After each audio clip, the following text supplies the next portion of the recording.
Meditation number 3, Worm Gets Ideas. To me, the butterfly teaches the most wonderful and the most important lesson that we human beings ever have to learn. You all know his story. He's a beautiful butterfly now, sure, but he wasn't always a butterfly. For he began life and he lived what seemed to him to be a very, very long time as a worm. And not a very important kind of worm either, what we would call a humble caterpillar. Now, the life of a caterpillar is a sadly restricted one, and in fact, it could be taken as the very type and symbol of restriction. For he lives on a green leaf in the forest, and that is about all he knows.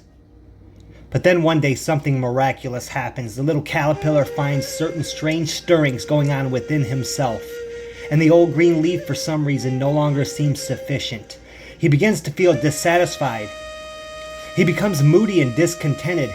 But this is the vital point here. It's a divine discontentment. He doesn't just grumble and complain to the other caterpillars saying, "Nature's got it all wrong. I hate this life. I can never be anything but a worm. I wish I had never been born." No, he is discontented, but it is a divine discontent. For he feels the need for a bigger, finer, and more interesting life. And his instincts tell him that where there is true desire, there must be fulfillment, because where there's a will, there's a way.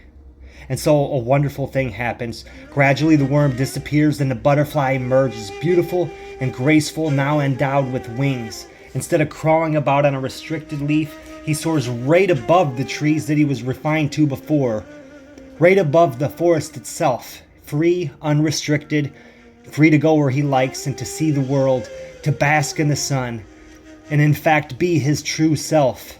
The free and wonderful thing that God intended him to be. Now, this wonderful story is intended to be the story of every single human soul.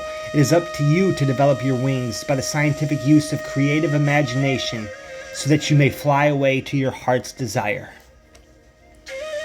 Develop your wings, butterfly.